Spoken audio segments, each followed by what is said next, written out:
Salam History.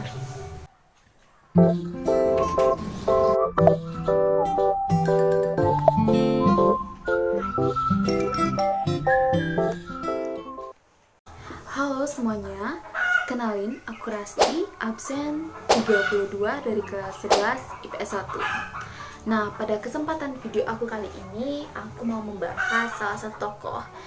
Kalian tahu tokoh ini?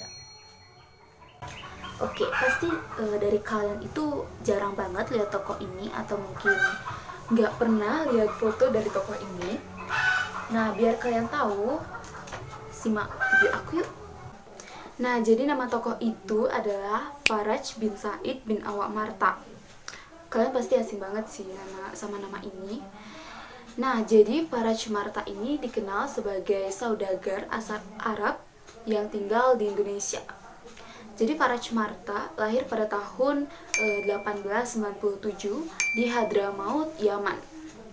Dia adalah putra ketiga dari 4 bersaudara. Jadi anak pertama bernama Jusala Marta, yang kedua bernama Muhammad Marta, yang ketiga Faraj Marta sendiri, dan yang keempat adalah Ahmad Marta. Setelah hijrah dan menetapi Indonesia pada tahun 1940, keluarga Marta dan keluarga Bejin itu merintis berdirinya NV Management Import Export and Handle Marta Bejin, atau dikenal dengan Marba, dengan Faraj Marta sebagai presiden direkturnya. Jadi bisa dibilang Faraj Marta ini adalah saudagar yang sukses sebagai pengusaha di Indonesia pada masanya ya. Ia pemilik perusahaan Marba dan pemilik Hotel Garuda bersejarah di Yogyakarta. Selain di Yogyakarta, gedung Marba Heritage di Kota Lama Semarang juga salah satu jejaknya.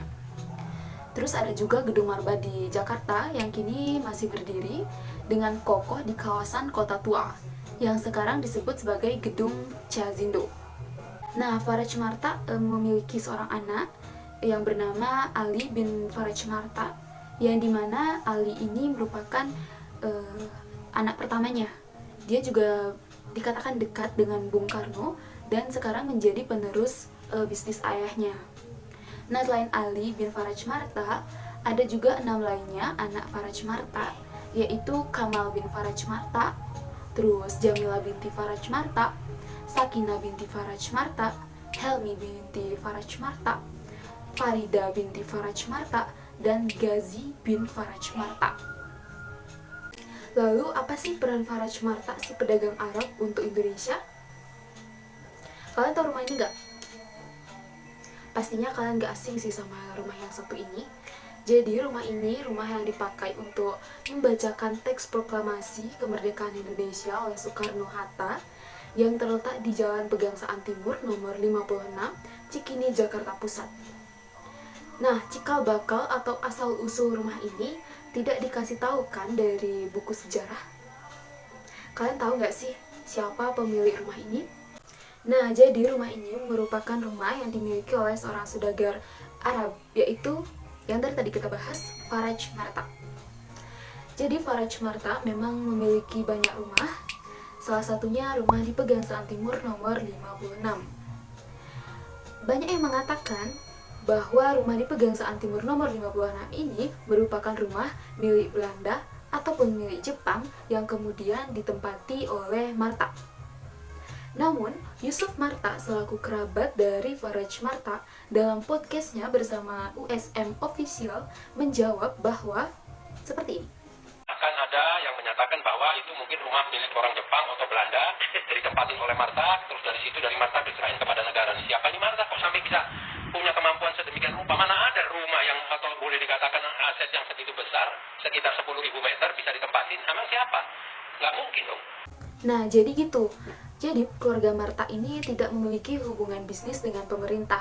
Mereka itu pure seorang industriawan, seorang importir, dan seorang pedagang biasa. Nah, kemudian Faraj Marta berunding dengan istri dan anaknya. Dia berkata, bagaimana kalau rumah ini diberikan kepada negara? Itu katanya. Dan langsung saja Faraj memberikan rumah tersebut kepada Soekarno untuk negara. Dan setelahnya, Faraj sekeluarga pindah di Pegangsaan Timur di seberangnya. yang sekarang itu ditempati oleh Partai Demokrat. Nah, kemudian rumah di Pegangsaan Timur ini digunakan atau dipakai untuk mempersiapkan proklamasi dan membacakan teks proklamasi pada tanggal 17 Agustus 1945 jam 10 pagi. Lalu kata Yusuf Marta, ia berkata bahwa Faraj Marta dan ketiga saudaranya itu ikut hadir dalam pembacaan teks proklamasi Soekarno-Hatta. Namun, dia tidak ingin terlihat. Begitu kata Yusuf Marta. Nah, FYI, kata Yusuf Marta juga di podcastnya bersama dengan Refli Harun, jadi sebelum proklamasi ingin dikumandangkan di rumah tersebut, dia mengatakan bahwa faktanya proklamasi akan dikumandangkan di Monas. Nah, namun Faraj Marta menyangkal, tidak setuju dengan kenapa proklamasi disampaikan di Monas. Dia mengatakan bahwa masa sebuah negara mengumumkan kemerdekaannya di pinggir jalan. Ini cuplikannya. Saat itu sebenarnya fakta proklamasi itu kan akan dibacakan di Monas. Oke. Nah, tapi paman saya tidak setuju. Dia bilang masa sebuah negara mengumumkan di pinggir jalan. Gitu lah. Nah, maka dari itulah dipilihlah Rumah Pegangsaan nomor 56 ini untuk pengumuman atau pembacaan teks proklamasi. It's gak hanya itu aja loh. Jadi, sebelum proklamasi dikumandangkan, Bung Karno ini kan ada di pengasingan. Di pengasingan itu dia mengalami penyakit beri-beri dan juga malaria. Nah, dua penyakit ini menyebabkan tubuh Bung Karno terus melemas. Kemudian melihat Bung Karno yang cukup mengkhawatirkan, meja saya gerak. Yang mengkhawatirkan, Faraj Marta akhirnya memberi Bung Karno sebuah madu yang sangat berkhasiat yang bernama Sid Bahiyah dari Hadramaut, Yaman Selatan. Nah, madu ini merupakan madu yang paling mujarab dan mahal. Jadi madu ini dari bunga pohon sid dan hanya dipanen 1-2 kali setahun saat musim semi. Lalu menurut Yusuf Marta, Soekarno rutin mendapatkan pasokan 1 dus madu sir ini sekitar 2 bulan sekali.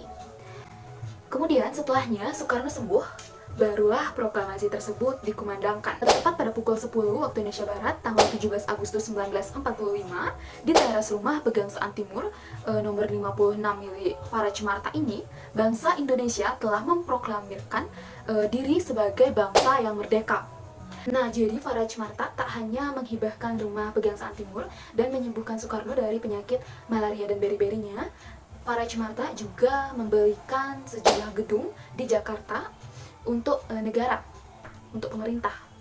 Nah, hal ini itu diakui oleh Menteri Pekerjaan Umum M. Sitompul lewat surat ucapan terima kasihnya yang diketik pada 14 Agustus 1950. Kemudian, Soekarno secara pribadi juga menulis surat ucapan terima kasih atas pemberian madu sir oleh Faraj Marta sehingga dia bisa sembuh dari sakit beri-berinya. Nah, kemudian selepas dari itu semua yang sudah saya sampaikan, Faraj Marta meninggalkan Soekarno, meninggalkan keluarganya terlebih dahulu. Dia menghembuskan napas terakhirnya dalam usia 65 tahun pada 1962 di kota Aden, Yaman. Nah, mengapa saya memilih tokoh ini? Jadi awalnya saya mencari-cari tokoh-tokoh yang berperan dalam proklamasi kemerdekaan Indonesia. Kemudian banyak sekali saya temukan, entah itu tokoh dari luar negeri maupun dari dalam negeri. Kemudian saya tertuju pada tokoh ini, yaitu Faraj bin Said bin Alamarta. Karena setelah saya membaca, di sana terdapat rumah proklamasi kemerdekaan Indonesia yang terdapat di Jalan Pegangsaan Timur nomor 56. Nah, karena itulah saya mengira rumah tersebut adalah memang milik Soekarno. Ternyata bukan. Karena itu saya merasa ingin tahu dan ingin menggali informasi lebih lanjut mengapa Faraj Marta ini mau untuk menghibahkan rumahnya untuk negara. Kemudian selain alasan tersebut, saya juga mendapatkan alasan lain untuk membahas Bapak Faraj Marta ini, yaitu pada bagaimana keluarga Faraj Marta yang belum pernah berminat atau berambisi untuk mengangkat tentang hal tersebut, apalagi untuk mencari popularitas hingga terseret ke dalam wilayah politik. Tentang rumah proklamasi nomor 56 ini dari keluarga Faraj bin Said bin Alamarta, maupun Marta secara keseluruhan belum pernah berminat atau berambisi untuk mengangkat tentang hal tersebut, apalagi mencari popularitas, apalagi mau diseret-seret ke wilayah politik, sangat jauh sekali dan menodai niat tulus ikhlas dari seorang yang mencintai negara dan bangsa dan memang punya hubungan kedekatan dengan founding father kita, yaitu Bung Karno. Nah, sekian video yang dapat saya sampaikan mengenai informasi Bapak Faraj bin Said bin Awak Marta. Semoga informasi ini bermanfaat untuk kalian semuanya. Bye-bye.